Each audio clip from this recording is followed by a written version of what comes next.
Muito boa tarde a todos e a todas. Bem-vindos a mais uma webinar do nosso ciclo de conferências SPAS, Referendo e Agora.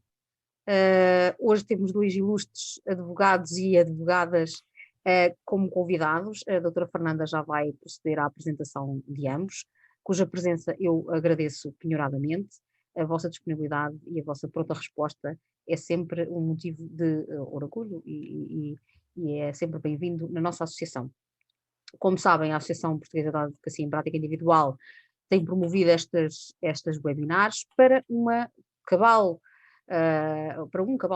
esclarecimento do que vem aí com o referendo relativamente à alteração estatutária e que impacta diretamente com a nossa relação com a nossa Caixa de Previdência. Eu passo de imediato a palavra à doutora Fernanda, agradeço mais uma vez a presença de todos e espero que seja uma boa webinar para todos. Obrigada. Muito boa tarde, obrigada Lara, muito boa tarde a todos e a todas, bem-vindos a mais um webinar. Temos hoje dois ilustres colegas, procuramos trazer aqui duas experiências diferentes, ambas em prática individual, de uma jovem advogada e de um advogado já mais avançado na profissão. Vamos chamar-lhe assim, não é? É isso. E então, a da senhora doutora Beatriz de Oliveira Santos é advogada em prática individual, mas é também coordenadora do Grupo de Juristas da Amnistia Internacional e coordenadora do Programa de Imigração Portuguesa na Sociedade Canadiana Exeo Law.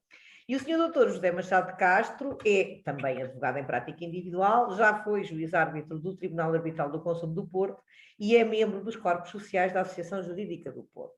O que nós pretendemos aqui hoje, e para não estarmos sempre a falar do ponto de vista institucional, é trazer a experiência de advogados na sua vida real, com os problemas que enfrentam, com as questões pessoais que se colocam no exercício da profissão, a perspectiva que nos trazem, para nós também fazermos o paralelo da diferença entre aquilo que já foi o exercício da advocacia e que pode aqui testemunhar com certeza com propriedade o Sr. Dr. José Machado Castro, que já anda aqui há alguns anos, por contraposição a esta imagem da jovem advocacia que nos vai trazer a nossa querida e ilustre colega, a doutora Beatriz Oliveira Santos.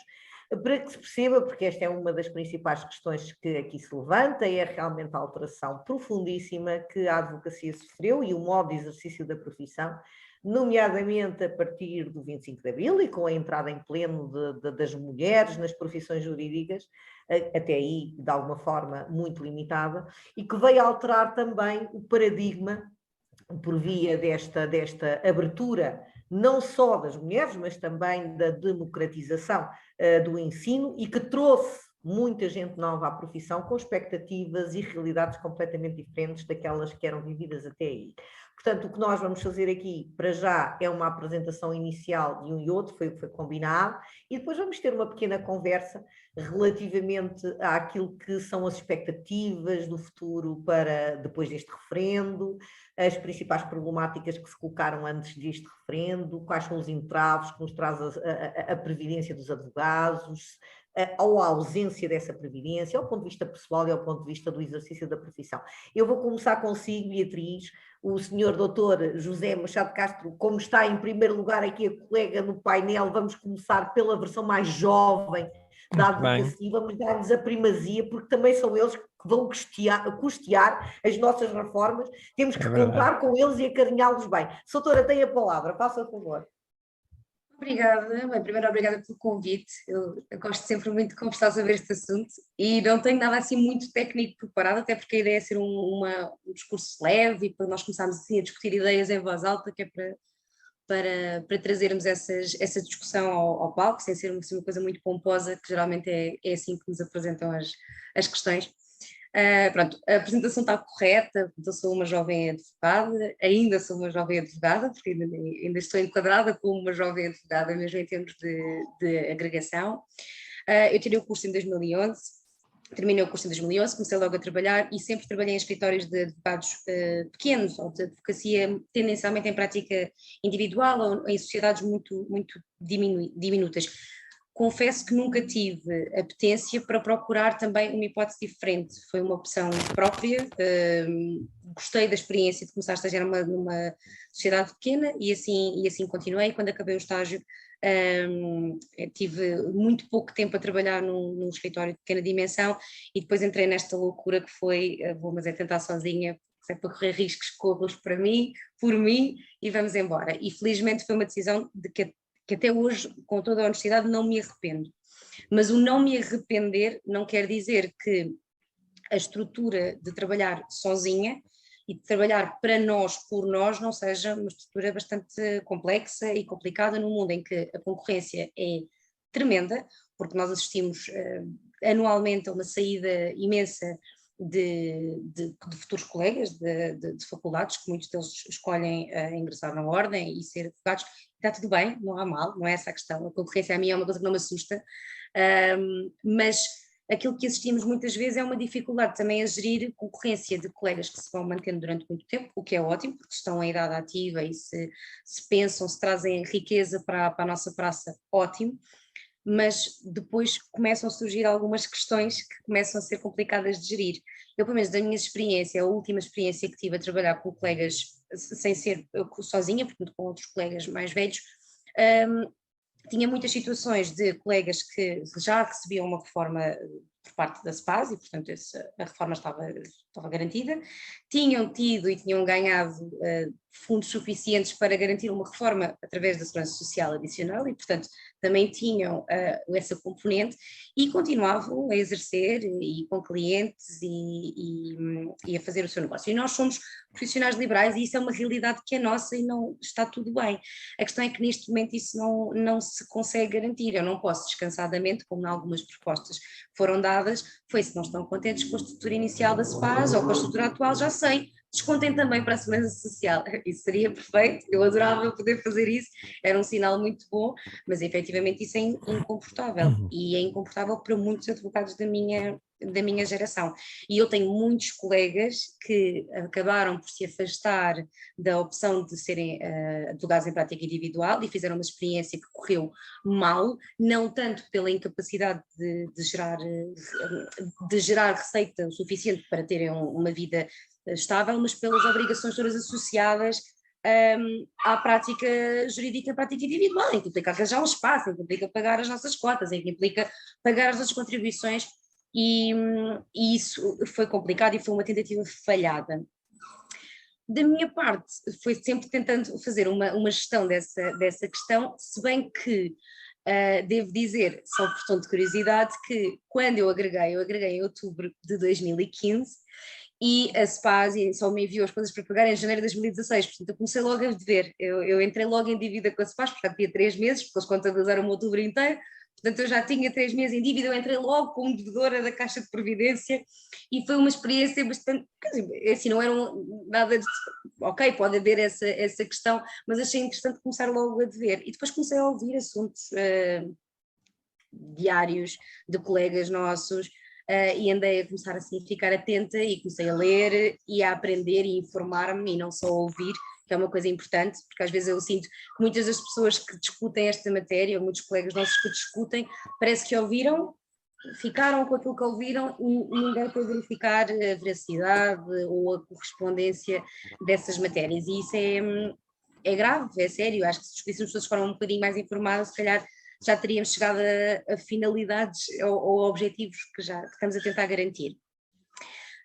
E pronto, eu não sei exatamente o que é que querem que eu diga mais em relação a mim, eu continuo a trabalhar em prática individual, passado uma série de anos, desde 2016 estou a trabalhar sozinha, portanto consegui finalmente convidar uma colega para trabalhar comigo e isso tem sido precioso porque por questões pessoais tenho estado este ano muito limitada em termos de trabalho e isso realmente apoiou-me muito e eu penso, se não apoiasse, se eu não conseguisse responder aos meus clientes enquanto eu estive incapacitada de trabalhar e enquanto ainda estou semi-incapacitada de trabalhar, questiono-me então quem é que respondia, porque eu continuo a ter obrigações para cumprir, continuo a ter renda para pagar, continuo a ter um cão muito zangado lá fora que não me está a deixar sossegada e portanto são questões que a minha vida pessoal também me tem vindo cada vez mais a colocar nesta posição e nestas questões que têm vindo a surgir e pronto, e a questão da pandemia foi relevante para isso também.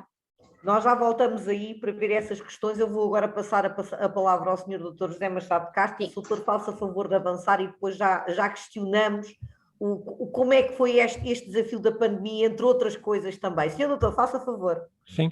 Pronto, então, muito boa tarde a todos que estão aqui a participar nesta iniciativa. Também agradecer não só o convite, mas toda a organização deste debate.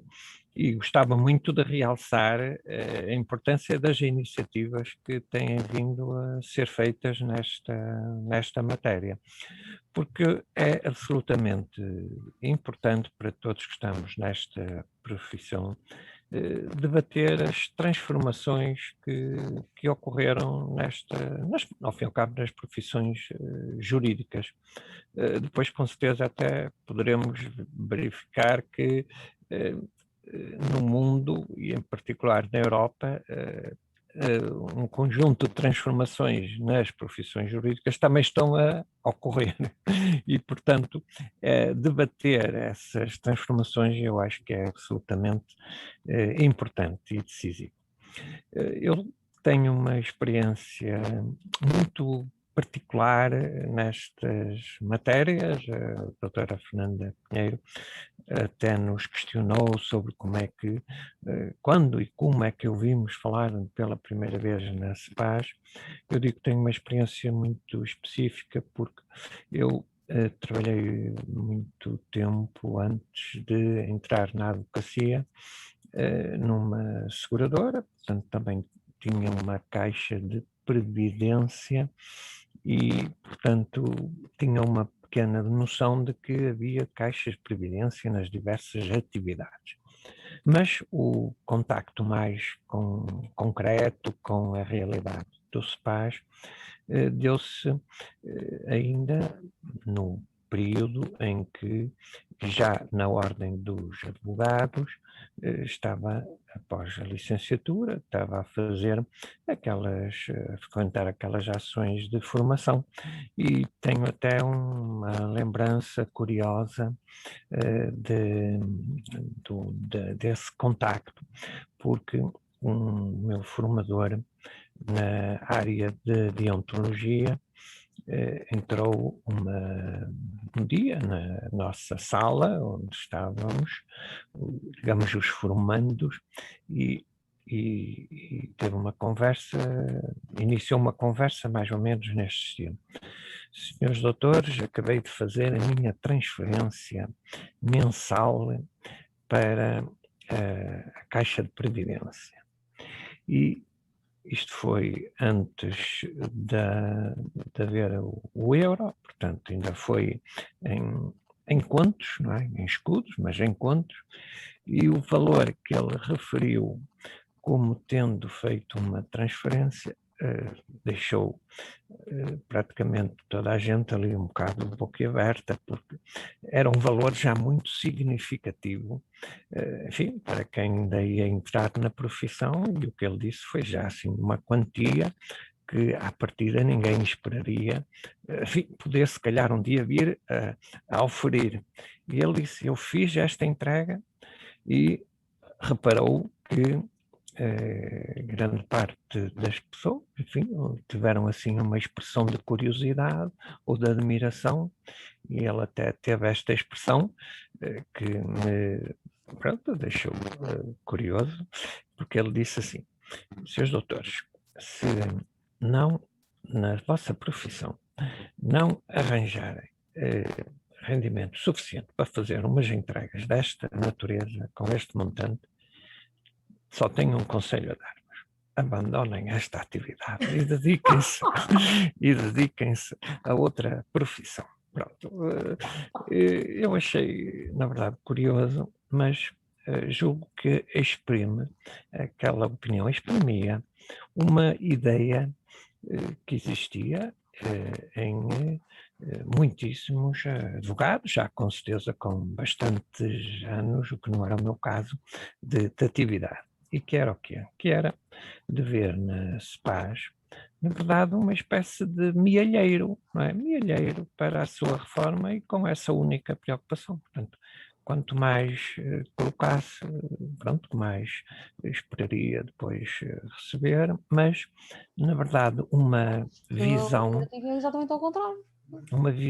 Destas matérias, sobretudo do papel da CEPAS, muito definido pelo seu até enquadramento quando ela foi formada há 74 anos, que era, na verdade, apenas, não é? Apenas para conceder pensões de reforma e, como dizia no artigo 11, por invalidez ou por velhice, e depois também dar um subsídio por morte às respectivas famílias. Portanto, isto era uma filosofia de uma caixa de previdência, que na altura até surgiu como caixa de previdência da Ordem dos Advogados, enquadrada um pouco na visão das caixas de previdência das diversas profissões, não é? Que no regime anterior, no Estado Novo, assentava muito na chamada organização corporativa e, portanto, nas caixas de previdência de profissão.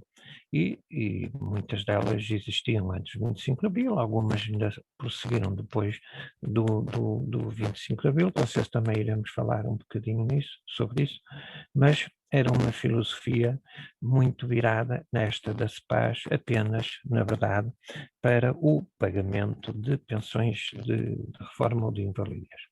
Pronto, a partir desta altura, enfim, houve aquelas obrigações que cada um de nós tinha e tem de fazer, e eu acho que o dado mais curioso ao fazer uma apreciação sobre o papel do CEPAS nos dias de hoje e desde há algum tempo é como é que isto foi passando tanta coisa à volta da nossa profissão, tantas transformações que passaram a ocorrer, tantos direitos sociais que se conquistaram e que se alargaram, não é? Mesmo sem ser na atividade nas profissões jurídicas, quer dizer, toda em relação àquilo que eram as prestações das anteriores caixas de previdência.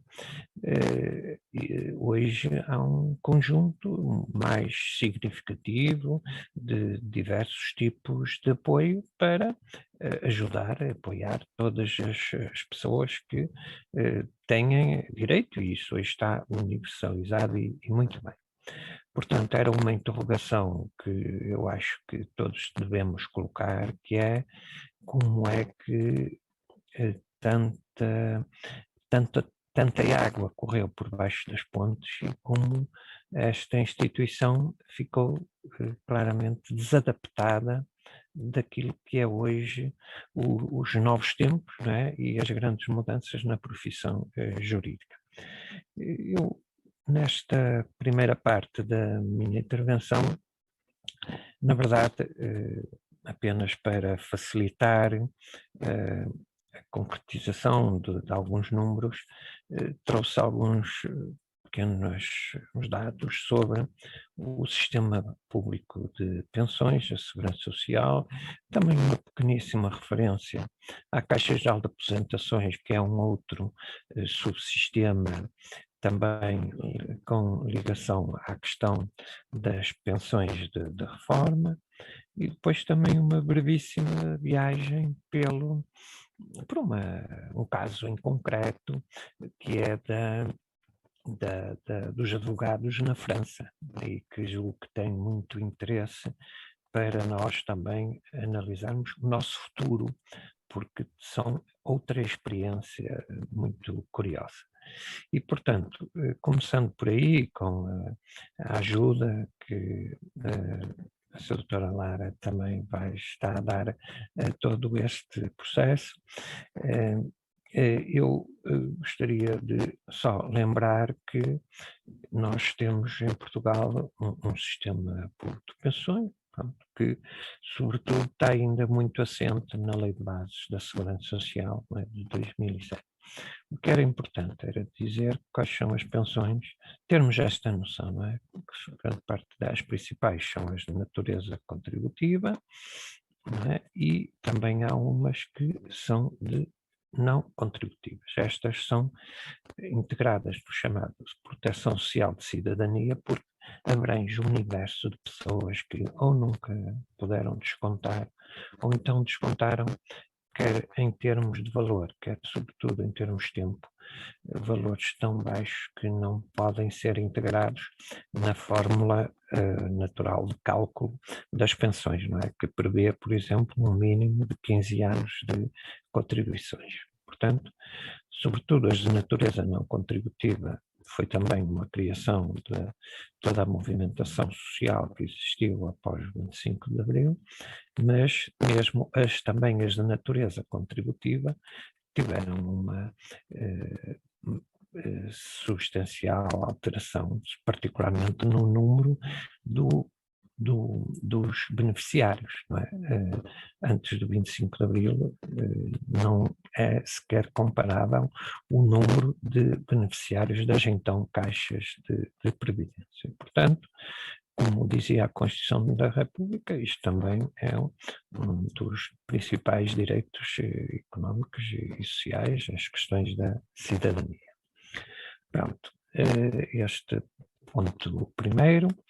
No ponto seguinte, temos que apresentar e ver que ocorreram, na verdade, também neste tempo que já existem algumas transformações com impacto, não é? E uma delas tem sido muito marcante, que é do aumento da idade da reforma, que hoje já está na base dos 66. E, sobretudo, há outro ponto que também tem a sua importância, que é considerar toda a carreira contributiva para o cálculo da pensão e não apenas dos últimos anos, como ocorria até há uns anos atrás, não é? Que aproveitava para o cálculo da pensão a atribuir a cada beneficiário, sobretudo os últimos anos. E porquê? Porque partia-se do princípio, que era um bocado, enfim, é fruto da análise da realidade, que nos últimos anos da atividade profissional, enfim, quem trabalhava e quem descontava, com certeza que teria um vencimento bastante melhor, ou pelo menos melhor, do que no início da sua atividade profissional e da sua atividade contributiva. E, portanto, era um aproveitamento para os efeitos do cálculo da pensão, digamos, de apanhar dentro dos últimos 15 os melhores 10, e era digamos, um elemento a ter em conta para a formulação do cálculo da pensão. Pronto, isto, entretanto, houve alterações e hoje as pensões já serão calculadas e de acordo com a legislação em vigor, cada vez mais levando em conta toda a carreira contributiva, o que com certeza se vai traduzir numa diminuição do valor da pensão, não é? Porque obviamente que inclui também os valores mais baixos, de certa forma, no início da carreira. Isto, claro que estamos a falar principalmente de um grande setor, que é dos trabalhadores assalariados e tal. Embora a Segurança Social, como sabemos também, e vamos ver um bocadinho melhor, também abrange, enfim, aquilo que são os trabalhadores por conta própria, trabalhadores independentes. A formulação é diversa, mas é naquele sentido de que não são trabalhadores, digamos, assalariados. Pronto, 2 dados apenas sobre esta matéria da taxa de substituição. A taxa de substituição, no fundo, é saber qual é o valor o valor da pensão comparativamente com o último salário. E esta é uma matéria que é importante. E nós aqui, sobre isso, o que eu pretendi aqui trazer foi uma chamada de atenção, porque está a ocorrer no conjunto dos países e o nosso país não fica de fora dessa pressão, mas está a ocorrer no conjunto dos países, praticamente em todo o mundo, uma grande insistência em fazer baixar valor da taxa de juros, ou seja, aquilo que é pago pelos sistemas, neste caso públicos, de pensões, relativamente ao último salário. Isto é sempre apresentado em nome, às vezes até de justiça social, noutras vezes falam, enfim, da necessidade de garantir a sustentabilidade dos sistemas, mas isto, a pressão é para traduzir-se em valores menores de pensão, comparativamente com os últimos anos, e percebe-se que a taxa de substituição bastante elevada é no sentido de não haver quebras significativas no rendimento das pessoas quando passam, após uma vida de trabalho e de descontos, para uma nova situação, que é a situação de reforma. Mas só dar aqui a ideia de que, enfim, lá fora as taxas são genericamente mais baixas, pode dizer-se que aqui em Portugal ainda estão bastante elevadas, mas as carreiras contributivas e a idade, ao fim e ao cabo, dos pensionistas, são dois elementos que são muito importantes para calcular a pensão, como se também aqui refere. E, portanto, cada uma destas componentes tem a sua importância no sistema e na apreciação do sistema que temos da nossa segurança social. Pronto, passando para um outro ponto, temos agora aqui um conjunto de números, também nem vou gastar muito tempo para também não ocupar, o que interessa aqui é conversarmos sobre estes temas, mas perceber que temos mais de 2 milhões e quase 100 mil pensionistas de velhice, não é? Porque há outras pensões, como nós sabemos, de sobrevivência, invalidez, em concreto. Pronto, mas como insistindo que o valor da pensão é calculado com base nas remunerações e no número de anos, e dar-vos depois aqui uma ideia do que está previsto na lei atualmente, não é? Quer dizer, para quem tem carreiras contributivas entre 15 e 20 anos, há um valor mínimo, não é? Que apenas para ser uma espécie de garantia, mas como vemos também é bastante baixo. Temos o valor médio da pensão na Segurança Social, o valor médio é também bastante baixo, e há aqui este aspecto também gritante nos nossos dias e na nossa sociedade, que é da grande diferença, apesar de tudo, das pensões, do valor das pensões em relação aos homens e às mulheres, não é? Que é bastante inferior nas mulheres, e que tem muito a ver também com estas duas características que apresentamos atrás, que é carreiras contributivas que são menos extensas, tendo em conta a necessidade, que é sobretudo a organização social que coloca sobre as mulheres não apenas o exercício das atividades profissionais, mas também pois ter um conjunto de outros encargos de natureza familiar, enfim, foi-se-lhes atribuindo erradamente, mas é um dos dados que nós todos conhecemos, o papel de serem elas que têm que tratar sobretudo das questões da família, da casa, da alimentação, da limpeza, dos filhos, etc, etc, etc. Pronto. E por isso, quer uma carreira contributiva, geralmente com menos anos, e sobretudo também com uma menor remuneração, que também é uma das chagas que nós conhecemos nos nossos tempos, não é? Uma remuneração, curiosamente, nas profissões com maior, digamos, conjunto de habilitações, não é? Estou a falar de atividades, profissões de licenciatura,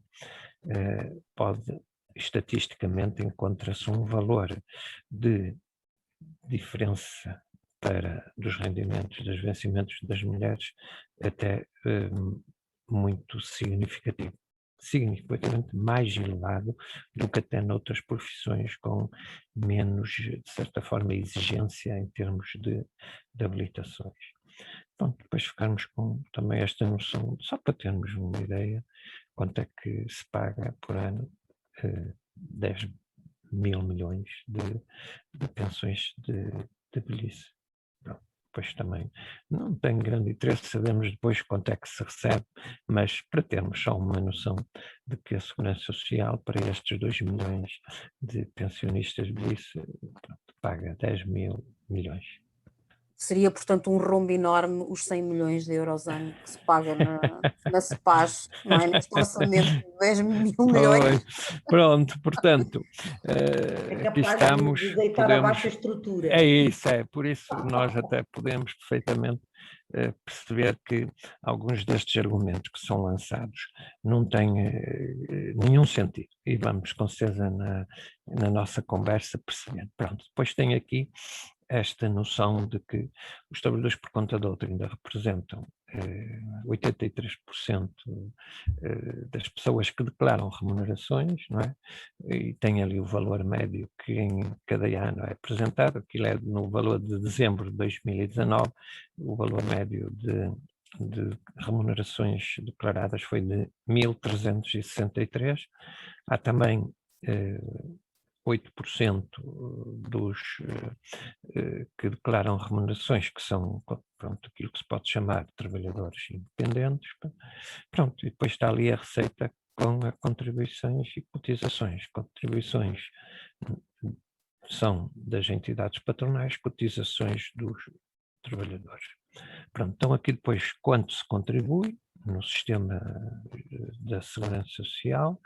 Portanto, o trabalhador por conta própria, o prestador de serviços, o trabalhador independente é 29,6. Depois, para o trabalhador assalariado, fazendo aqui esta junção dos dois contributos, aquilo que se chama a taxa social única, 34,75, assim repartido, não é? O beneficiário no seu vencimento deixa logo de receber 11% e a entidade patronal vai ter que tem que transferir estes valores para a Segurança Social, portanto é este valor de 34,75. Pode-se perguntar... Uma nota. Eu acho que o trabalhador por conta própria já não é 29, pois não? Eu julgo que ainda era 29,6, mas por acaso admito... não tenho a certeza. Mas admito... Desceu. Sim, admito que por força também de algumas medidas que tiveram que ser tomadas, houve uma redução, mas este era o valor fixado nas próprias normas da Segurança Social, não é? E hoje não estarão exatamente assim. O interesse aqui de se trazer este valor do 34,75 era apenas para nós termos a noção de que este número 34,75 depois tem as suas subdivisões, não é? Que foram obtidas através também do cálculo atuarial, das despesas e sobretudo de uma noção de quanto é que depois os sistemas de segurança social vão pagando. E, na verdade, para a pensão de velhice é o valor mais significativo, são 20%. E depois todas as outras que estão por aí, por exemplo, esta da parentalidade, representar apenas 0,76, mas foi uma aquisição relativamente recente, como nós sabemos, não é? Porque durante muito tempo, mesmo as prestações da Segurança Social apenas abrangiam a velhice, o desemprego, a invalidez, propriamente a doença e a morte, e também a doença profissional. Pronto, mas abrangendo apenas muito pouca gente, mas foi acrescentado e vem esta prestação da parentalidade que tem este valor.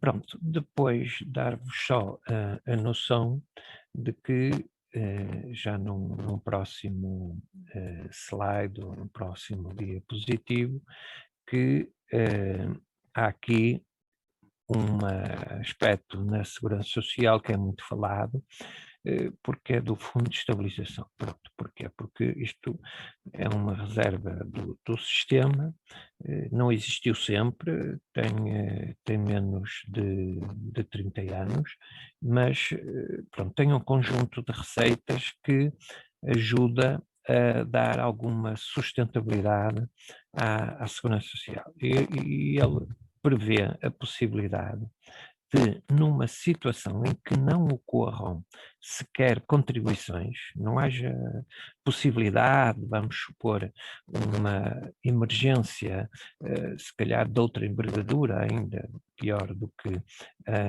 a pandemia do Covid, mas havendo não havendo entradas das contribuições e das cotizações, criar-se um mecanismo, que foi este fundo, para durante 2 anos, portanto 24 meses, poder proceder mesmo assim ao pagamento de pensões. Pronto, o valor dos 2 anos ainda não foi atingido, está em cerca de 1 ano e meio de gastos anuais previstos neste fundo. Pronto, eu tenho uma carteira de ativos e digamos, uma estrutura de acompanhamento para garantir que ele se mantém. Genericamente, pode dizer-se que os cálculos atuariais, pronto, de uma área da matemática aplicada, consegue dar a ideia de que este fundo pode vir a ficar, digamos, com mais dificuldade em cobrir os déficits do sistema daqui a 30, 40 anos, mas julgo que até lá não há, sobre esta questão da cobertura das pensões, nenhuma digamos, dificuldade O doutor disse visível. quantos anos? Desculpe interrompê-lo, disse quantos? Uns dirão que está 30, não é? Ok. 30 anos. Portanto, é só qualquer coisa que nos dá também um bocadinho mais de garantia. Pronto, isto aqui é só mesmo um dado muito, muito pequenino sobre as caixas de aposentações, que é um outro subsistema para quem trabalha na administração pública. Entretanto, também agora não há novas adesões à Caixa Geral de Aposentações, como nós sabemos, já entra tudo no sistema da Segurança Social, porque a legislação que, entretanto, foi publicada foi para unificar os 2 sistemas e hoje já estão muito próximos, mesmo na fórmula de cálculo. Há ainda algumas diferenças que às vezes deixa, enfim, pessoas que têm a chamada pensão unificada um bocado preocupadas, porque, por exemplo, a Caixa Geral de Aposentações fazia o cálculo do tempo de contribuição, não é? Do tempo de serviço dia a dia, contava dia a dia. E na Segurança Social, como nós sabemos, conta por ano, um ano de atividade. E em muitos casos o ano seria, em muitas atividades, eram apenas 4 meses, não é? Contribuições durante 4 meses, para efeitos da Segurança Social, contavam como um ano de atividade. Isto também tinha a ver com algumas profissões que tinham uma natureza quase temporária. Estou-me a lembrar apenas como exemplo os empregados, os funcionários trabalhadores das termas e de outras atividades que só tinham um funcionamento sazonal. Pronto, na Caixa Geral de Aposentações ainda há cerca de, não chega a 500 mil aposentados. Pronto, a pensão é mais elevada do que a Segurança Social, porque também o tempo médio de serviço na Caixa Geral de Aposentações são carreiras contributivas que também com mais extensão. O tempo médio são de 30 anos e na Segurança Social não. Pronto. Depois o número, só para termos uma ideia de qual é o valor das pensões da Caixa Geral de Aposentações, que, como já sabemos, são bastante acima da Segurança Social. As pensões até 1.000 euros representam quase 50% dos beneficiários da Caixa Geral de Aposentações. Superiores a 3.000 euros, são 4%. Não chega a 20 mil beneficiários da Caixa Geral de Aposentações. Pronto, e esta parte, mesmo antes de entrar agora neste exemplo, e com certeza vamos ter a oportunidade de depois falar um bocadinho mais sobre isso, mas a questão é que na Segurança Social, no sistema da Segurança Social, já foram integrados algumas situações de caixas de previdência específicas, não é? E até de setores específicos. Não é só dos bancários, que foi uma das situações que entrou, digamos, já em 2013, não é? À volta disso, e não trouxe nenhuma desgraça para o sistema da Segurança Social e julgo que também nenhuma desgraça para os beneficiários, neste caso os pensionistas bancários. Portanto, Doutor, pode deixe-me já perfeitamente ser. não me diga que as pessoas não perderam a carreira contributiva depois de serem integrados na Segurança Social. Não me diga uma coisa dessas. Sim, a verdade é que não perderam, pá, e há vários casos ao longo da história da Segurança Social, foram vários os casos, e ficou tudo absolutamente garantido. Num casos já contribuição através do Orçamento de Estado, mas está tudo, não há drama nenhum sobre isso. Agora, sobre o caso, então, só que trouxe aqui porque, como nós com certeza ouvimos, houve uma movimentação com algum significado, em muitos casos até foi, digamos, considerada parecida ou com algumas semelhanças com a movimentação dos chamados coletes amarelos na França, mas foi uma situação, na verdade, específica dos nossos colegas franceses, não é? Porque, na verdade, eles tiveram, na França também ocorreu uma mudança também muito significativa que nós temos que ter em conta, não é? Que é, nos últimos 25 anos, aumentou para o dobro o número dos advogados, não é? A França tem atualmente cerca de 70 mil. Praticamente, não, tem um pouquinho mais, 70 mil advogados, mas em 1995 não chegavam a 30 mil. Pronto, só para termos uma ideia, que foi uma das situações que ocorreu também lá.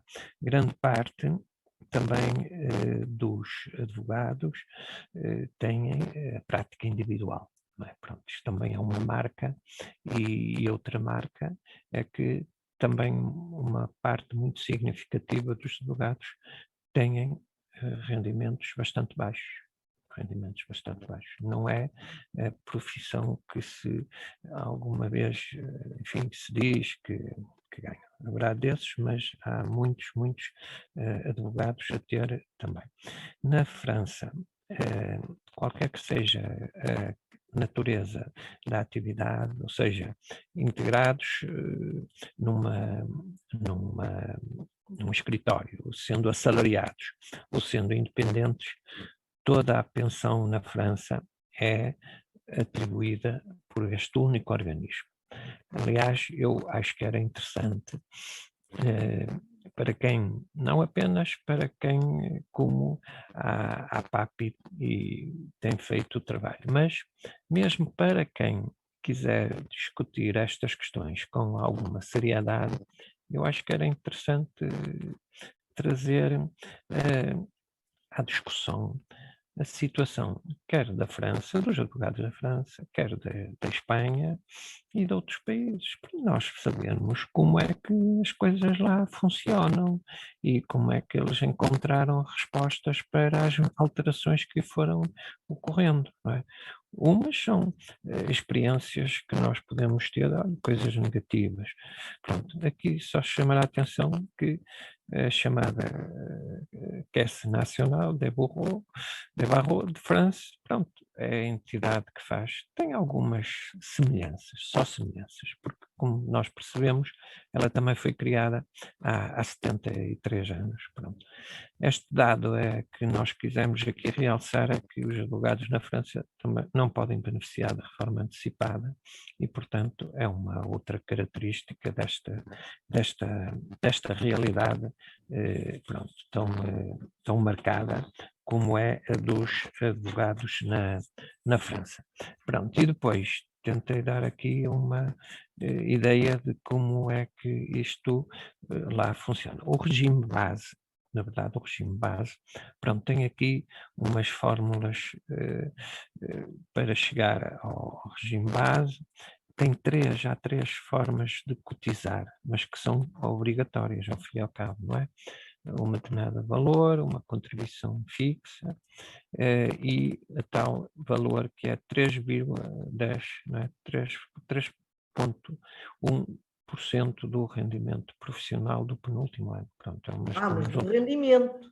Do rendimento. Está indexado ao rendimento de cada um. Sim, umas coisas. E haverá outras que são valores fixados, como está ali, não é? Por exemplo, sexto ano, a partir do sexto ano, 1.586 euros, mas nos anos anteriores, nos primeiros anos, são outros valores, não é? Depois, as condições, enquanto que nós aqui, os cálculos são feitos na base por anos, não é, de atividade, lá é por trimestres. Isto na prática vai dar quase aos 40 anos, não é? Porque se nós formos fazer as contas, as 170 trimestres são até um pouquinho mais do que 40 anos. Pronto. Depois, a idade também tem, para ter a pensão lá completa, tem que cumprir também este aspecto da idade. Depois tem aqui um cálculo da pensão base, não é? Porque nós dizemos, não leva em conta o rendimento de referência, que é um elemento que em quase todos os sistemas de pensões públicas existem, mas é um montante que é fixado, não é? E, portanto, para 2019 era de 17.169 por ano, mas para uma carreira completa. Ou seja, isto dá 1.400, é a pensão base para o advogado. Eu peço-lhe desculpa, mas eu não vou questionar porque não estou a perceber. Relativamente a este regime base que eles têm nesta contribuição fixa a partir do 5º ano, estes 1.586 euros é o que eles presumem de rendimento mensal ou o que tem que se pagar anualmente? É o que tem que pagar anualmente, não é? Esta contribuição fixa, mas é anualmente, está vendo? Aliás, isto é pois era essa a minha dúvida. Isto é por eu ano. estava a pensar, 4º e 5º ano, 1.242 é parecido com o nosso. Isto é por ano. Não, estes são contribuições que não são mensais, isto não é mensal, não é? Não, muito bem, era só essa a minha Pronto, dúvida. isto vai dar, vamos ver à frente, já a seguir, isto dá que para grande parte dos advogados, os cálculos que eles próprios têm lá da Caixa Nacional de Barreau é de que eles pagam 14%. Pronto, é a ideia que mais ou menos como está nós. fixada e que justamente por isso é que tem havido este movimento, porque, bem, diferentemente do que está aqui a acontecer, mas é só para nós ganhamos, acho eu, todos bastante com a experiência, o que está a acontecer na França é que eles querem acabar, o governo quer acabar com aquela caixa, não é? Com a ideia de que, como há muitas caixas autónomas, eles querem juntar tudo assim numa, mas um bocado à força, não é? Um bocado à força. Porque é que os nossos colegas franceses não querem ir para o regime geral, não é? Claro, pois claro, porque os próprios números que eles conhecem, não é? Lhes mostra que vai ter um aumento das cotizações, porque o governo, para apresentar a reforma como uma reforma aliciante, o que é que está a dizer? Tem vindo a dizer, bem, vai tudo passar a ter reformas melhores. Bem, vão ter que também passar a pagar mais. Pois, é uma consequência. E agora, o que é que acontece? Nos advogados, nos nossos colegas franceses, eles têm muito, enfim, bastante debate, não é fácil, como aconteceu lá, ter que fazer greve e fazer manifestações de advogados, porque, na verdade, eles concluíram que, particularmente para os advogados que tenham ganhos inferiores a 40.000 euros ano, o valor que vão ter que pagar se isto fosse para a frente, no desenho feito pelo governo, passariam a pagar praticamente o dobro, porque o governo quer instituir um sistema de pontos.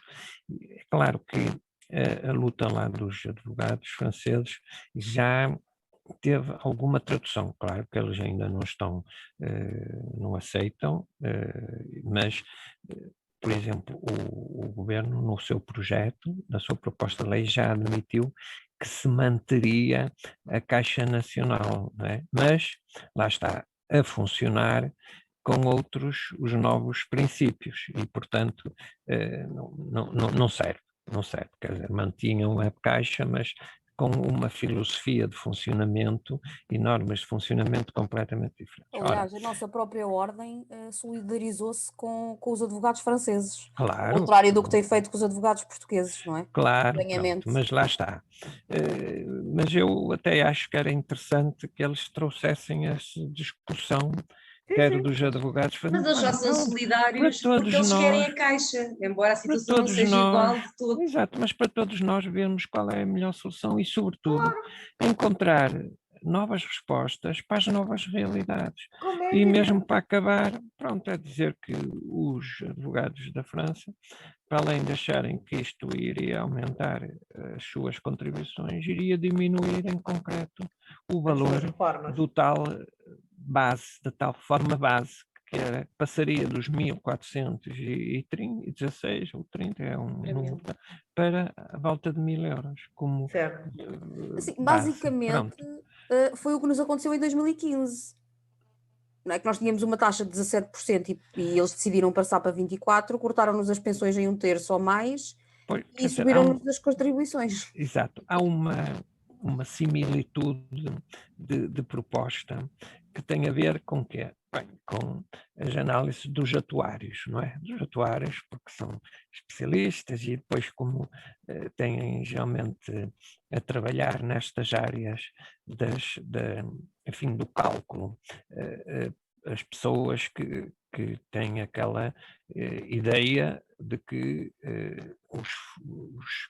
as caixas, neste caso, para gerir pensões, têm sempre que ter uma capacidade para fazer investimentos e entrar no mercado de capitais, etc. Não é apenas um pormenor até caricato. Como sabem, no estrangeiro há muitos países onde são os próprios sindicatos a ter a função de atribuição de pensões, porque há países onde a pensão, digamos, pública, genérica, é muito baixa e depois têm que, enfim, quem está em determinadas atividades tem que constituir um complemento de pensões. Em poucos casos, mas alguns, são através dos próprios sindicatos. E o caso caricato, por exemplo, é que, por exemplo, uma das maiores associações de professores do Reino Unido tem realmente um fundo de pensões muito forte, mas acabou por ter uma orientação para obter rendimento que faz com que esse fundo de pensões dos professores, quer na Inglaterra, quer, por exemplo, no Canadá, fazem uma espécie de rodopio aí por certos investimentos e em grande parte já passaram todos por exemplo, entrarem na gestão dos aeroportos. Não é? Os principais aeroportos do mundo hoje, em grande parte, são geridos por fundos de pensões e alguns de profissões como do setor da educação, do Canadá ou da Inglaterra, para que, pronto, com aquele conselho, com aquela orientação de obter ganhos, pronto, o que querem é arranjar negócios que dê um retorno muito rápido. Pronto, mas são só questões. Eu peço desculpa pelo tempo em demasia que estendi-se, mas pronto, pretendi apenas dar uma pequenina noção, tudo para ficarmos com uma ideia mais forte. Que é, mas já agora vamos colocar aqui um ponto, vamos para questões aqui mais práticas. Isto é o mundo das pensões, mas é assim, sim. Nós necessitamos de algo mais do que pensões. Exatamente, não é? E, portanto, a doutora Beatriz estava ainda há pouco a dizer que teve aí umas questões deste ano, seguramente, porque a doutora é um ser humano, imagino eu que, apesar de advogada e ter uma capa de super-herói, não é? Portanto, isso é uma característica que nos assiste, mas diga-me concretamente o que é que aconteceu para nós sabermos se isto é uma coisa que é só sua ou se nós podemos aqui partilhar. Eu não tenho problema nenhum, não foi uma questão de saúde minha, isto foi um exemplo, porque aquilo que eu penso é sentir empatia e solidariedade entre os colegas não é só solidarizar-se com os colegas reformados e só solidarizar-se com pessoas que estão em situações equivalentes às nossas. A solidariedade dentro de uma classe tem que ser olhar para as situações que são diferentes de forma diferente e dar a arranjar respostas que deem para responder a diversas situações. O que eu exemplifiquei foi uma situação particular. Pronto, eu perdi o meu pai no início do mês passado. Tem sido um período muito difícil, em que eu me senti mais incapacitada a nível de raciocínio, as preocupações que tive doente, tive Covid em abril, tive mesmo doente, o meu pai esteve muito doente e acabou por falecer. Foram 2 meses muito tumultuosos, em que o facto de ter alguém que conseguisse cobrir o facto de continuar a gerar rendimento para o escritório, continuar a garantir as nossas obrigações, foi uma salvação para que as coisas pudessem continuar de forma mais estável e para que eu possa retomar o meu trabalho de uma forma mais descansada. Isto é uma questão que não é que estivesse abrangida diretamente com as situações, mas aquilo que eu pensei foi, se eu estivesse efetivamente incapacitada a nível físico ou psicológico, que às vezes acontece também, às vezes também acontece, que respostas é que eu teria, e o facto é que as respostas são muito diminutas. E uma das coisas que a mim me tem mais chocado, e pessoalmente vai por aí, eu sou tendencialmente uma pessoa bastante saudável, pelo menos até agora tenho-me safado bastante bem, tirando o malvado do Covid que me deixou ali um bocadinho caído durante uns 15 dias e uma tosse que ainda não se foi embora, mas pronto. Mas eu sou tendencialmente uma pessoa muito saudável, mas é um facto que toda a gente está exposta a uma série de riscos e de incapacidades que podem acontecer numa saída à rua em que nos acontece qualquer coisa que ninguém está à espera. Isto para estar mal só precisamos de estar bem, não é? Para estar vivos, para estar mortos, só precisamos de estar vivos. Portanto, isto é muito relativo. E aquilo que eu tenho visto ao longo de todos estes anos que tenho andado a batalhar com a CEPAS é uma incapacidade de resposta a situações da vida, de saúde dos advogados, que ficam totalmente desprotegidos e que a única resposta que obtêm é: mas tu és advogado, mas nós somos profissionais liberais, como assim? É preciso ter uma rede, cria tu a tua rede, mas eu ando a descontar e depois também tenho que criar uma rede. Então, na prática, o que é que eu preciso de fazer? Porque assim, eu posso ter PPRs, eu posso fazer investimentos, eu posso tudo, mas eu tenho que ter capacidade económica para os fazer. E nem toda a gente é completamente falhada e fracassada na sua carreira como advogado se não tiver dinheiro para investir em ações, PPRs, fundos de investimento, a Caixa Geral de a CEPAS, a Segurança Social. Quer dizer, eu presumo que se eu não conseguir fazer todos os investimentos da vida logo, não quer dizer que eu seja um completo fracasso no meu trabalho. Portanto, a resposta também nunca pode ser... Mas desculpe interrompê-la. Vamos aqui, ainda há pouco até por acaso tocou nisso, porque isso são investimentos para a sua reforma, não é? Não é para uma coisa imediata que precise. Portanto, ou seja, mesmo que faça um PPR, se ficar doente, isso não é para a minha reforma. Exatamente. E eu confesso que eu vou fazer 32 anos em agosto, portanto eu ainda estou um bocadinho longe. Embora consiga perceber obviamente a preocupação da reforma, e atenção, isto não é do género, vou viver para sempre, está tudo bem, vou trabalhar até aos 90 e vou estar, não é isso. É claro que eu consigo perceber essa preocupação, mas até chegar à base da reforma ainda tenho muito que penar, entre aspas, tenho muito para trabalhar, é muito para fazer, é muita coisa para desenvolver. E, portanto, a minha preocupação imediata e mais próxima não é, obviamente, com a minha reforma. A reforma é um passo na minha vida, é algo que está no futuro que ainda é longínquo, mas não é uma preocupação imediata para mim, não é uma preocupação, não é a primeira coisa que eu penso quando acordo de manhã. E agora como é que vai ser a minha reforma? Eu penso que não está bem nas minhas prioridades. Preocupa-me a incapacidade de responder se eu por acaso não puder trabalhar, se eu tiver que ser operada e tiver que ficar muito tempo incapacitada. Preocupa-me, honestamente, é das coisas que mais me assusta ter uma doença que implique que eu fique com menos capacidade de resposta e de trabalho, mas que não me obriga a estar internada. E eu tenho visto colegas minhas, e colegas mesmo, portanto, colegas minhas com doenças cancerígenas terríveis, e ficamos muito limitados, mas depois não temos, ou seja, na prática não estamos internados, estamos em casa, mas não conseguimos responder, e nós vivemos num mundo em que a advocacia, e pelo menos essa sensação que eu tenho, está tudo muito rápido, ou seja, a justiça é muito lenta, mas tudo é muito rápido. Nós temos os nossos telemóveis, os nossos telefones, isto não é como antes, em que um cliente ligava, se não ligasse às 3 para o escritório já não me apanhava, só no dia seguinte e logo se vê, porque tinha que mandar uma carta e demorava uma semana a cá chegar para eu responder. Quer dizer, isto não acontece. Neste momento nós estamos muito mais, tudo é muito mais imediato, o contacto connosco é automático, é tudo muito rápido, não há tempo para as pessoas curtirem as suas doenças, curtirem os seus problemas, tudo está em cima do advogado o tempo inteiro, é muito fácil e muito rápido chegar ao contacto, e portanto isso é algo, honestamente, é algo que me assusta. Isto pessoalmente é das coisas que mais me preocupa, é ter uma incapacidade de trabalho que não é correspondida. E a maternidade, doutora? E como é que é a maternidade? Bem, eu sabem que eu estou a tentar mentalizar-me que isto vai ser assim, ou vai comigo ou eu não vou ao lado nenhum e depois logo se vê, porque eu não estou a ver aqui uma outra hipótese. Eu não sei, mas isto é algo, isso é algo que ainda está a curto prazo nas minhas ideias. Quando diz que vai consigo, leva a sua criança para o tribunal. Sim, eu honestamente, eu vejo algumas reações de colegas minhas que já são mães e requerimentos que fazem os processos e respostas ridículas de alguns juízes, que a vontade que me dá, honestamente, é um dia que não me deixem adiar alguma coisa, é levar puto, pô-lo lá e se incomodar azar. Alguém tome conta dele, porque eu estou a trabalhar, não me deixam ficar em casa, não me pagam, não me deixam ir embora, não me deixam passar para mais tarde, até ele vai comigo e depois, olha, desenrasquem-se, depois não sei. Pronto, fica com alguém.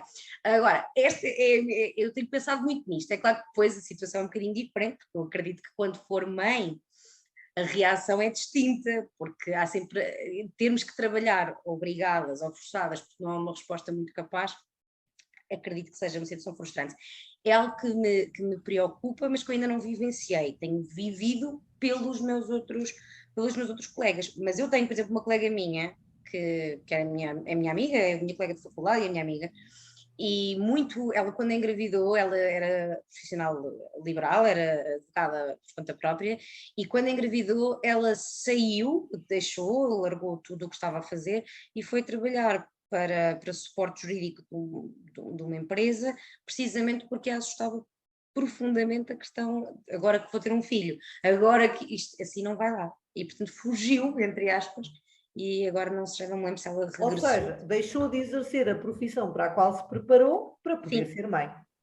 Sim, porque não encontrava respostas necessárias na Caixa de Previdência e, portanto, tomou essa decisão. E diga uma coisa, isto é assim em todos os países da União Europeia? Por exemplo, em França, os nossos colegas franceses que têm esta Caixa muito semelhante à nossa, não têm direitos sociais, doutora? Não, têm um conjunto de outras participações ou prestações mais genéricas. Aliás, o que eu julgo, e é isso que tem vindo de muito importante a ser feito por todos vocês, pela associação e por todo o trabalho importante que tem vindo a ser feito, é para mostrar que a CEPAS ficou parada no tempo, ou seja, há 70 anos, corresponderia àquilo que era, enfim, para a qual foi feita. Mas depois a vida mudou completamente e, sobretudo, nestas últimas décadas, com certeza mais de metade da vida da CEPAS, houve uma evolução muito significativa de direitos sociais e de cidadania. Tem a ver com a realização como pessoas e como profissionais. E por trás de uma profissional, está uma pessoa com a sua vida concreta que tem e justamente o desejo, a vontade, o interesse, a opção, o gosto de ser mãe, de viver, a ter a sua vida familiar e que, por isso mesmo, precisa que, neste caso, uma associação para a qual tem que fazer um desconto, não se negue a dar aquilo que tem que dar, que é um conjunto de outros apoios para a realização das pessoas. Pronto, agora, julgo que uma das perspectivas, eu quando estou a intervir aqui, não estou a dizer que tem que ser este o caminho, mas é uma das questões que deve ser equacionada, que é vermos se através, por exemplo, de uma integração num sistema da segurança social, se garantirmos os direitos todos no que diz respeito à pensão de reforma ou de invalidez, e, portanto, sobre isso não há dúvida nenhuma, e ganhássemos todos um conjunto de prestações. Eu julgo que é um caminho muito possível e que deve ser pensado. Não deve, à partida, ter-se uma ideia, isto não pode ser por isto ou por aquilo, inventando coisas que não são verdadeiras. E essa da perda, por exemplo, das reservas ou do que é que cada um já contribuiu, não é nenhum Isso é o bicho terrível. hoje em Mas dia. isso não é nenhum problema que não se possa resolver, não é? Porque Doutor, mas já agora... houve outros a fazer isso, não é? E até se pode dizer que houve caixas de previdência que não tinham sequer a situação, estou a dizer em termos de reservas, que têm a caixa de previdência. Eram outras que tinham uma situação, na verdade, muito mais difícil, até porque tinham uma natureza de um universo, não é? Um universo, quer de contribuintes, quer de beneficiários, muito, muito reduzida. E, portanto, quando tem um universo até de contribuintes muito reduzido, muitas delas tinham até muita dificuldade em sobreviver. E os problemas foram sendo resolvidos, a segurança social não ficou mais fragilizada, não ficará mais fragilizada, ganhará também um conjunto de novos beneficiários. E contribuintes. E de contribuintes. Já agora, doutor, desculpe interrompê-lo, e só para colocar esta questão, Sim. porque isto é um assunto também muito recorrente. Portanto, parece-me que temos aqui que também desmistificar uma coisa, porque um dos argumentos que se encontra, por exemplo, para a questão da baixa médica, de um advogado que fique doente e que não tenha capacidade para dar resposta. A colega ainda há pouco falou de doença oncológica. A primeira vez que eu me interessei por estes assuntos tem a ver precisamente com isso, porque eu tive duas situações no escritório de dois colegas nossos, em momentos diferentes, um que veio a falecer e outra que felizmente conseguiu sobreviver, mas que tiveram ambos doenças graves oncológicas e que diminuíram em muito a sua capacidade de trabalho, nomeadamente por causa dos tratamentos que são impostos. E, portanto, retira muito a capacidade de memória, a capacidade de estar em tribunal, com a atenção que nós precisamos de estar, etc. E, portanto, uma das questões que se coloca muitas vezes, e eu já nem estou a falar de uma doença prolongada, que aí o profissional tem que ver com o seu cliente como é que vai fazer para conseguir assegurar as questões do processo, mas aquilo que me parece e que é curioso é que nos dizem sempre, pois não, mas o cliente não pode esperar. O cliente não pode esperar, mas a verdade é que nós estamos a assistir todos os dias a audiências que são adiadas nos tribunais, por razões de doença de juízes, procuradores, de funcionários que fazem greve, etc, etc, etc. E a pergunta que eu faço é, mas como é que é isto nos outros países? Alguém me consegue dizer, portanto, mas a justiça para se um advogado estiver doente e se nós tivermos que adiar uma diligência por causa da doença do advogado? Não poderá o advogado recorrer depois já com capacidade para poder parar, porque, quer dizer, neste momento aquilo que nós temos é que não podemos mesmo parar, porque senão nós não temos subsídio de baixa médica, mesmo o seguro que temos é muito limitador. Por exemplo, se eu tiver uma doença que é curiosíssima, SIDA, não está coberto do nosso seguro, portanto é uma das situações que está excluída, não deixa de ser curioso, porque um seguro visa ao lucro, não é uma previdência, como é evidente. E, portanto, a pergunta que eu faço é esta, mas o profissional advogado, solicitador e agente de execução não tem o direito de estar doente. Isto é assim em todos os países da Europa. Portanto, nenhum destes nossos colegas tem esse direito de ser um ser humano e ficar doente, e de ser pai, e de ser mãe, e de poder dar assistência ao seu filho doente. Como é que isso funciona? O senhor sabe-me dizer? Não tendo uma noção absolutamente exata sobre isso, mas eu julgo que há aqui dois pontos nessa questão colocada pela doutora Fernanda Pinheiro, que é, uma parte é o apoio, digamos, à situação que se está a viver, não é? Apoio, neste caso, financeiro. O regime da Segurança Social prevê, não é, logo naqueles valores que são pagos, uma percentagem para cobrir a eventualidade da doença. Portanto, em princípio, no conjunto dos beneficiários da Segurança Social, quem tiver baixa tem direito a uma remuneração que será uma determinada percentagem do valor mensal auferido. Pronto. Tem depois uns condicionantes, tem uns tempos limite, mas pode dizer-se que há resposta. Evidentemente que em muitas das prestações da Segurança Social tem que haver, e seguramente vai haver, uma maior também pressão do conjunto dos cidadãos, não é? e das cidadãs para melhorar as prestações da Segurança Social. Mas o que se pode dizer é que na parte que diz respeito, por exemplo, a quem fique sem remuneração, como é o caso de alguém que está com baixa médica, tem que haver um apoio nessa eventualidade. E é esse o fundamento da existência de sistemas de previdência e contributivos, que é não deixar que as pessoas em eventos que ocorrem deixe de ter aquele conjunto, de certa forma, de condições de vida que anteriormente tinha. Claro. Então, não é? Pronto.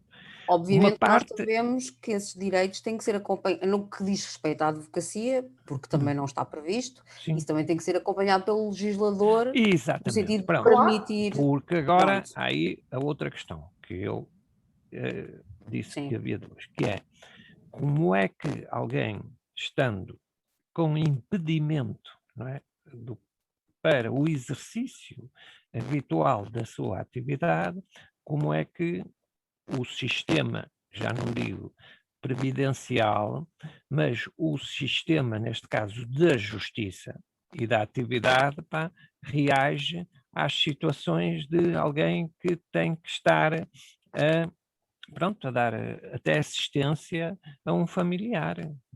Pode nem sequer ser o próprio a estar doente, pronto, um filho, etc. E como é que isso depois se traduz nos procedimentos que vão sendo feitos, não é? Pronto. E são duas questões que têm que ter respostas diferentes. Uma é claramente do âmbito do Ministério da Justiça e dos procedimentos judiciais e tem que haver resposta sobre isso. Ninguém acredita que lá fora não haja resposta.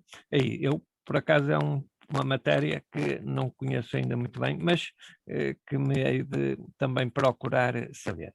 A outra, no que diz respeito a pagamento, compensação, não é? Compensação pela interrupção no rendimento, essa é claramente uma resposta que os sistemas previdenciais têm que dar. E se a CEPAS não dá, tem que se arranjar a maneira de passar a dar. Sim, mas Diga, só uma questão.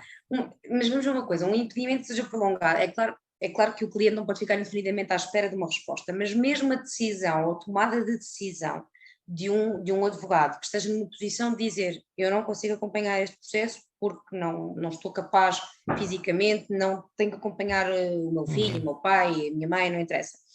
essa capacidade de também fazer essa, até para ressalvar direitos de um cliente, só pode ser feita, e isto é a minha concepção, eu só posso tomar decisões dessas quando também tenho uma noção de que tenho uma rede de segurança para as tomar, porque senão eu vou ter sempre que optar entre dar um bom serviço a um cliente, até pode não ser eu, tenho que recomendar, tenho que passar esse cliente a um outro colega de confiança, tudo bem, mas eu também tenho que ter noção de que tenho um suporte para sustentar essa decisão, porque senão essas decisões acabam por ser irrealistas, porque eu vou passar aos meus clientes porque não consigo acompanhá-los, estou doente, preciso de fazer um tratamento que dura 6 meses, não posso estar 6 meses à espera de tudo, tranquilo, tenho que passar clientes, está bem, mas eu não posso também, além das pressões normais de situações de incapacidade de trabalho, também ter que pensar que ainda por cima não vou ter que comer, ou como pagar a renda, ou como pagar isto.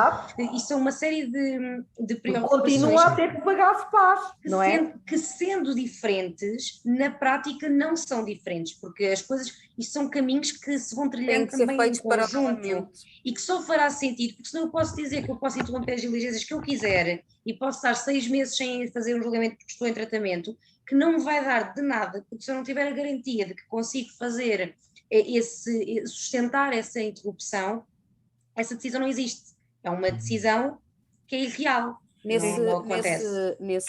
Nessa lógica, nós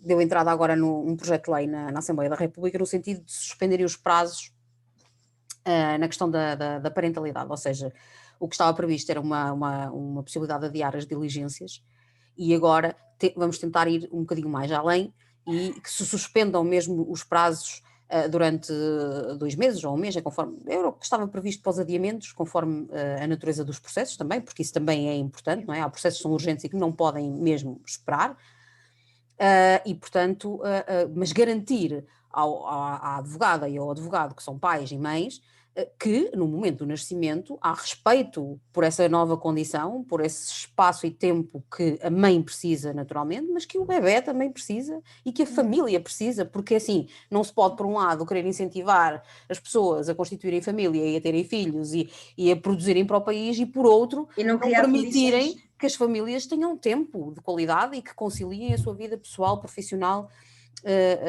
de uma forma saudável e o mesmo se dirá na doença, porque obviamente nós conseguimos entender que o nosso legislador permite, sempre com a salvaguarda de que terá que ser avaliado por um juiz, um justo impedimento, não é? E que haja uma coisa pontual e que nós não possamos comparecer, pese embora nós saibamos que há N discussões jurídicas sobre esta questão, e se é justo impedimento, se não é, e até quando é que dura e quando é que não dura e quando é que recomeça a contar o prazo, mas isso não é previdência, isso é... É o funcionamento do sistema. E a verdade é legislação, não é propriamente, quer dizer, é ligado e não é, pronto. Exato. É o que eu estava a dizer, são caminhos que eu acho que acabam por ser paralelos, porque eu posso ter todos os direitos do mundo no papel, e nós assistimos isso em N países do mundo em que os direitos estão lá, a Constituição está lá, existe, está muito bonita, e depois em termos reais o que acontece é que é impraticável exercer qualquer um dos direitos que nos estão previstos, e pronto, na Amnistia nós contactamos com coisas assustadoras, portanto o que está no papel e aquilo que se pode fazer tem que se criar condições para se exercerem direitos, são coisas diferentes, eles existirem e poderem ser exercidos não é a mesma coisa. E na prática, mesmo que se façam as alterações que são pertinentes, acabamos por ter sempre um confronto de não ter sistema base para sustentar esse exercício dessas prerrogativas, desses direitos que a lei até nos pode vir a conceder. Meus queridos, nós estamos a chegar, meus caros e queridos colegas, estamos a chegar aqui ao nosso fim, mas já agora lançava-vos uma última pergunta. E vou começar pela Beatriz, porque começámos por ela, vamos terminar com o Sr. Dr. José Machado de Castro. O que é que representa para si esta possibilidade e esta oportunidade que vem trazer este referendo à advocacia? O que é que isto para si significa de impacto futuro?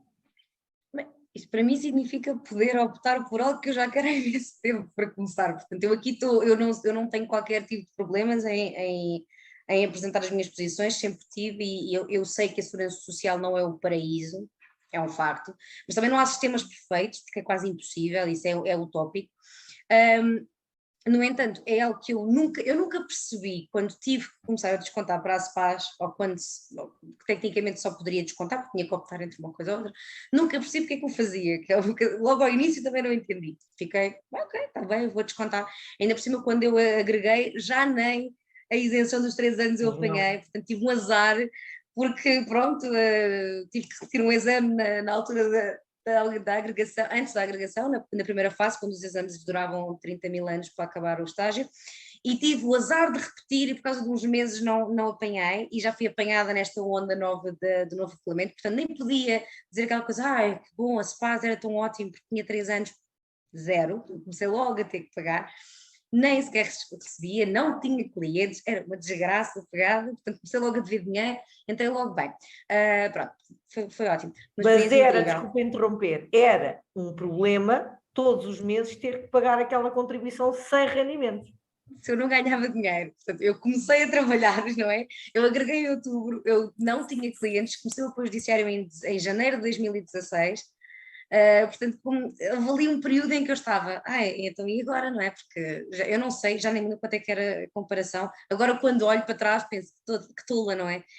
Andava eu chateada com 50 euros ou 40 e tal, e agora ando eu chateada com 250, mas tudo bem.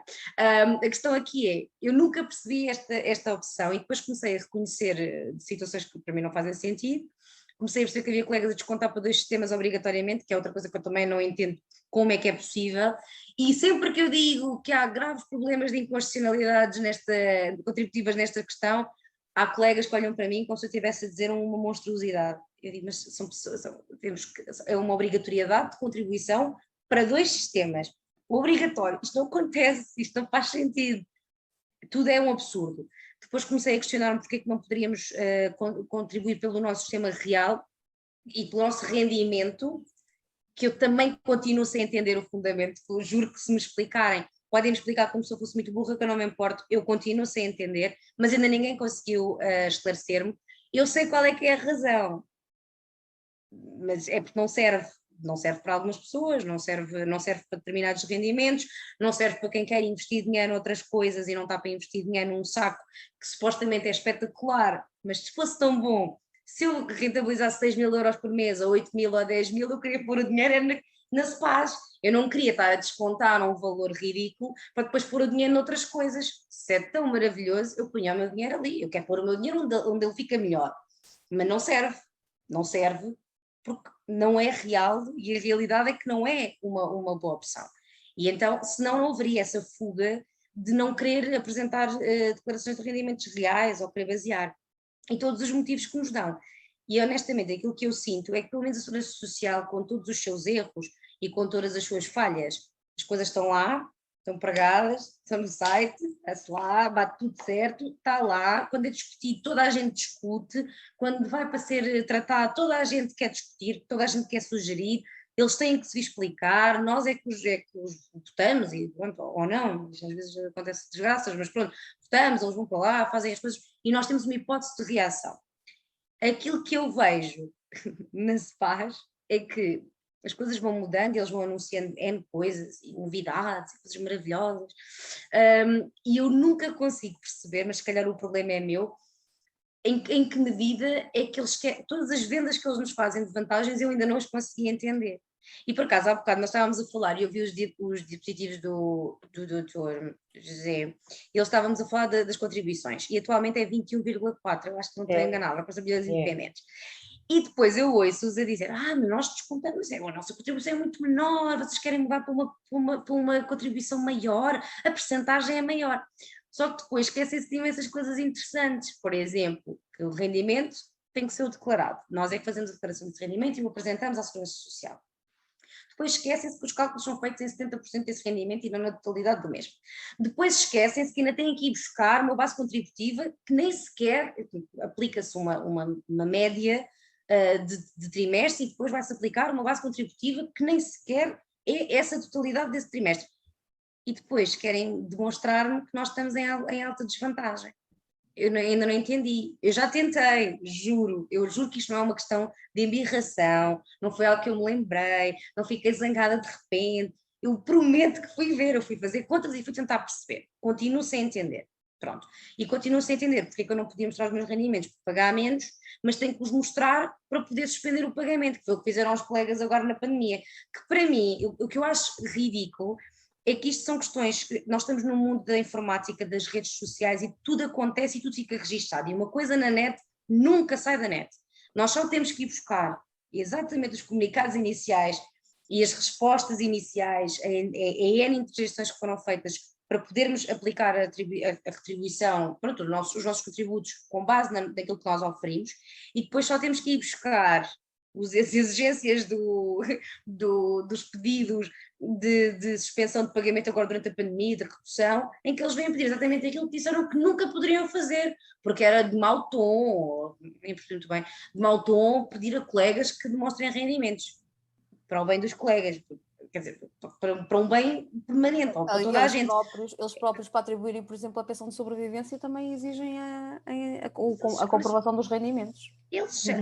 A incoerência, a mim aquilo que me tem vindo a perturbar, honestamente, e isto é uma coisa que já me incomoda desde o início, mas aquilo que eu tenho vindo a assistir ao longo de todo este tempo que tenho estado a exercer, há 6 anos, vai a caminho de 6 anos, aquilo que eu vejo há uma desonestidade intelectual permanente de todas as pessoas que assumem esse PAS. Eles chegam e constroem um argumento que ninguém entende, que não conseguem justificar, mas suportam, e aplicam a regra do se eu disser muitas vezes a mesma mentira, ocasionalmente isto vai tornar-se verdade. Então todos os anos nós levamos com uma charupada de que somos sustentáveis, de que não podemos pedir a colegas que exijam, que demonstrem rendimentos, que vergonha. Agora pedir a colegas, epá, eu também não, eu posso não demonstrar os meus rendimentos a colegas, aliás, eu quero demonstrar a segurança social, eu não me importo, eu passo recibos.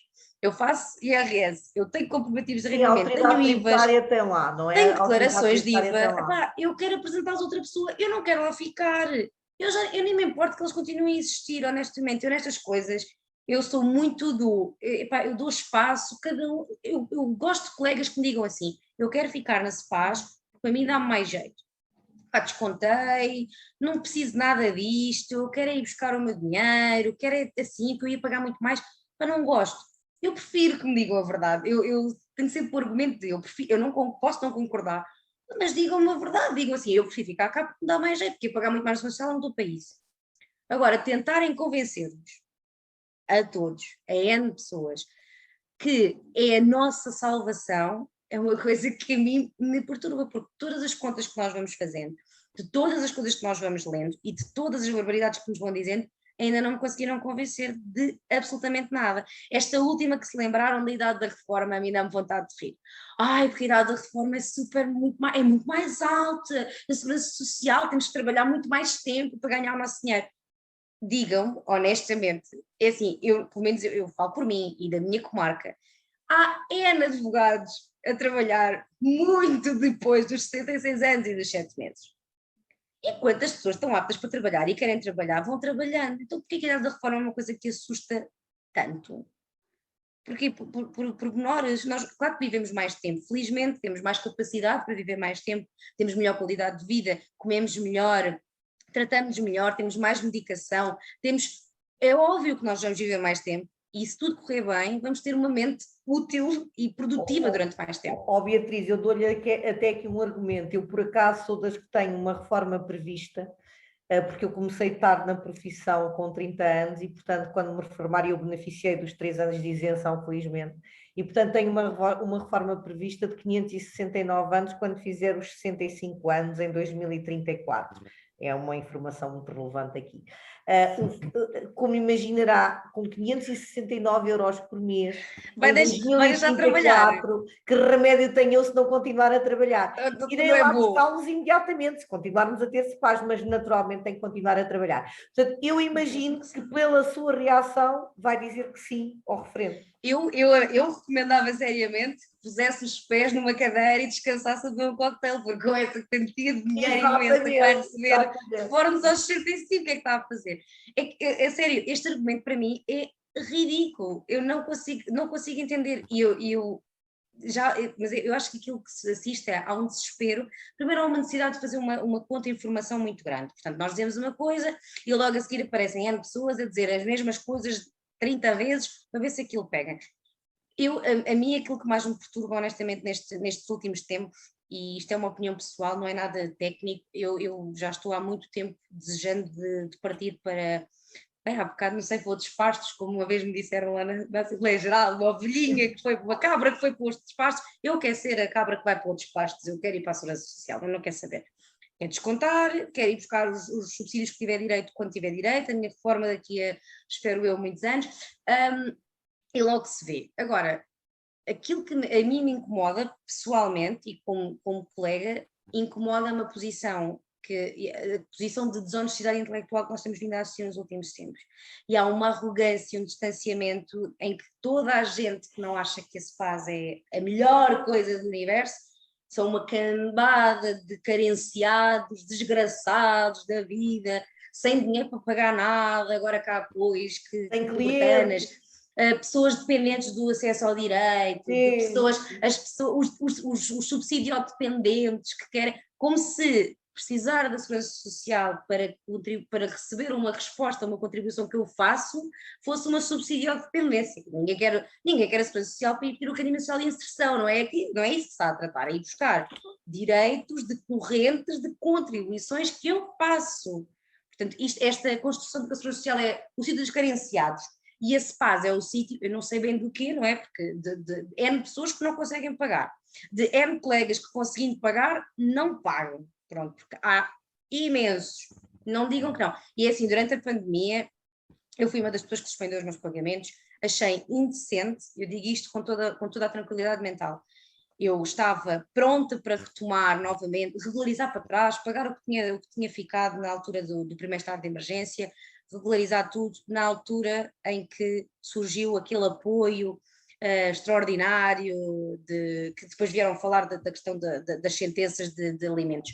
E eu estava, veio isso, eu pensei, bolas, eu vou pegar o dinheiro que teve, custo de parte que não paguei, vou pagar tudo de uma vez, que é para terem dinheiro, para poderem responder.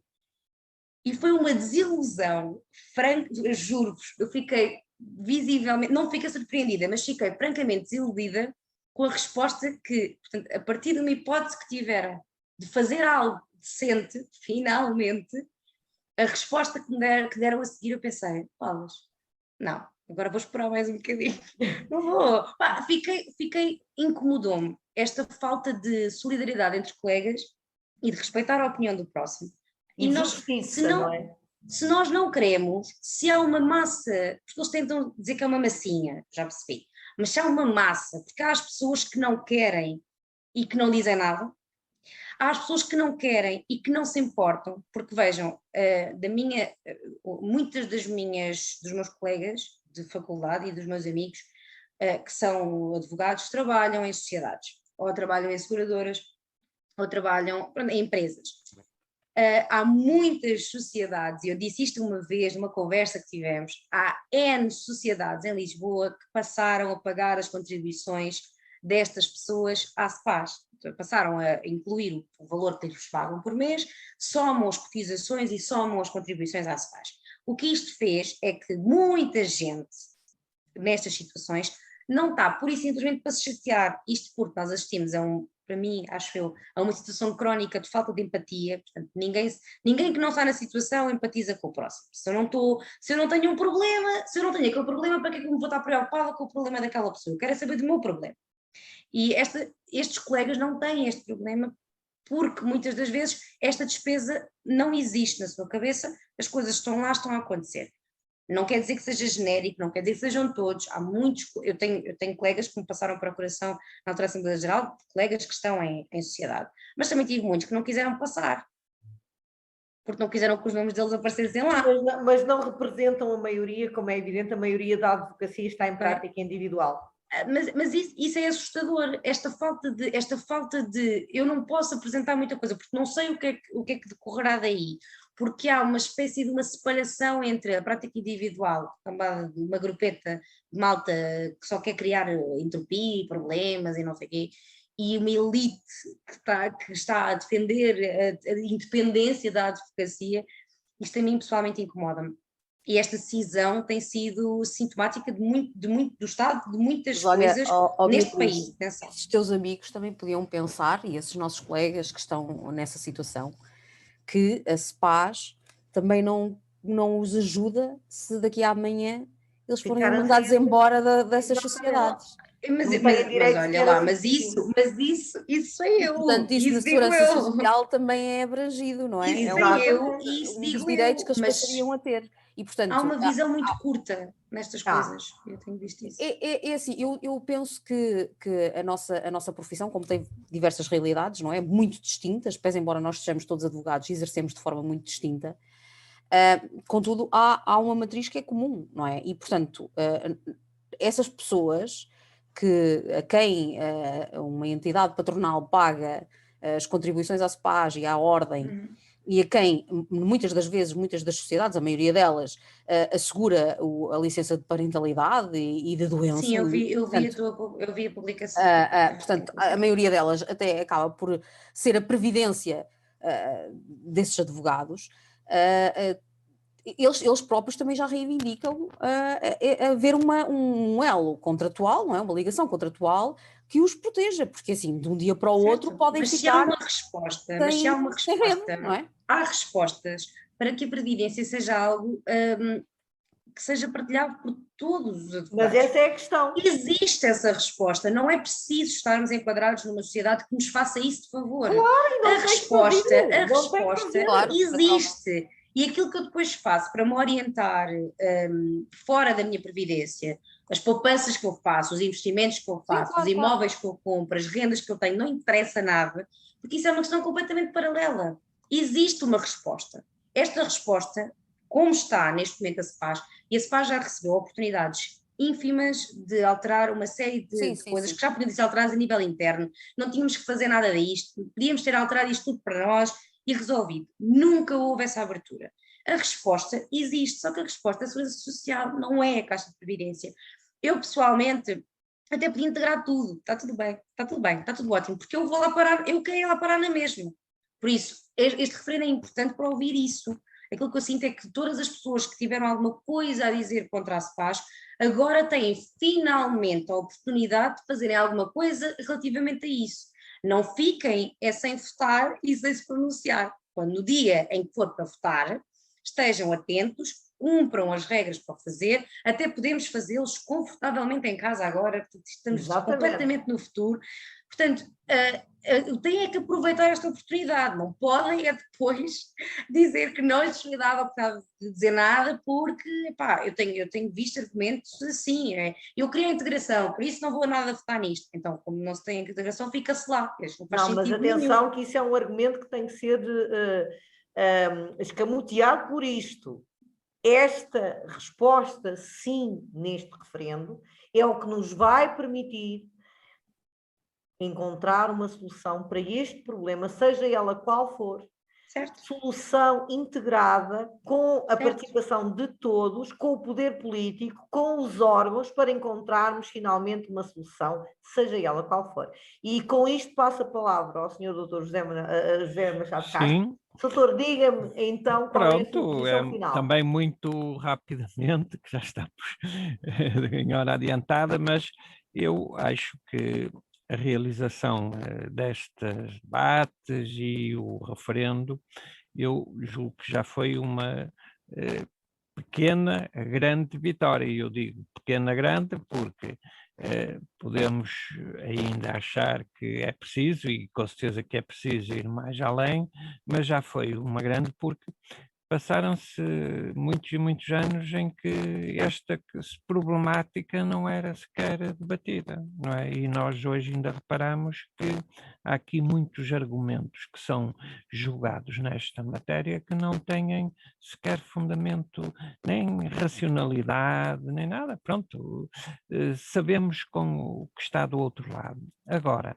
eu julgo que, por isso, já foi um grande contributo, digo eu, cívico e de ganhar consciência dos direitos sociais que uma estrutura chame-se CEPAS ou outra coisa, tem que garantir às pessoas, porque é uma aquisição civilizacional, pá, e que tem que ser encontrada a resposta. E vai propiciar a participação nesta oferenda, vai propiciar encontrarmos o caminho. Não estamos, com certeza, nenhum de nós a dizer que é necessariamente este, mas envolvendo todas as pessoas que estão com este problema, pá, encontrar aquilo que seja a melhor solução. Eu, Exatamente. pessoalmente, também estou de acordo que, tendo em conta as outras experiências de outras caixas de previdência, que, tendo cada uma as suas características próprias, tendo cada uma as suas idiosincrasias, porque tinham em conta o universo, o nível de remunerações, o nível de contribuições, quer dizer, cada uma era um caso específico, mas eu acho que se pode dizer que, no conjunto, isto resolveu-se e não há nenhum motivo de fundo para aceitar de que uma solução de integração na Segurança Social se traduzisse numa perda de qualquer um dos direitos que já os advogados possuem hoje na CEPAS e, ao contrário, seria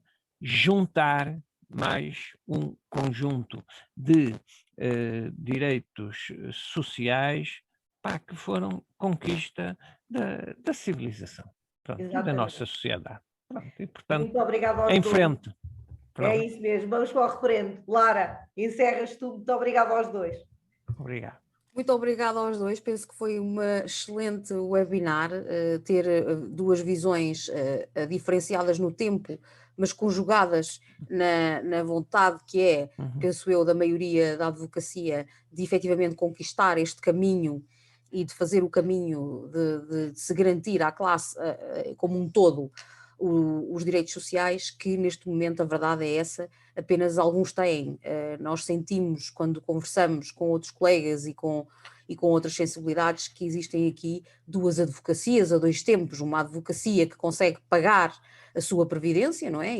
E o faz de uma forma paralela à instituição, e outra que não a consegue pagar, e como disse muito bem a Beatriz, e com razão, não porque não aufira rendimentos, mas porque tem uma estrutura profissional, pessoal e familiar que não lhe permite fazer esse tipo de investimento, ou porque não quer, ou porque não pode, ou porque entende que não o deve fazer. E, portanto, temos que lutar por uma estrutura que igualize todos os advogados e advogadas portugueses em questão de direitos. Para sermos efetivamente independentes, temos que ter direitos sociais, as pessoas têm que se sentir protegidas, era como também já foi aqui comentado, eu não posso ter os meus direitos num papel e depois não me ser possível exercê-los, e é o que nos está a acontecer neste momento, não é? Os nossos direitos estão previstos na Constituição da República Portuguesa, mas efetivamente nós não os podemos exercer porque o nosso legislador e a nossa Caixa de Previdência não nos permitem. Portanto, mais uma vez, agradeço a vossa presença e estou certa que ainda voltaremos antes do referendo com mais uma webinar. Muito obrigada a todos e informo desde já que o PowerPoint apresentado será disponibilizado nas nossas redes sociais. Muito obrigada mais uma vez. Obrigado. Obrigada. Ok. Boa noite. Boa noite. Boa noite, então.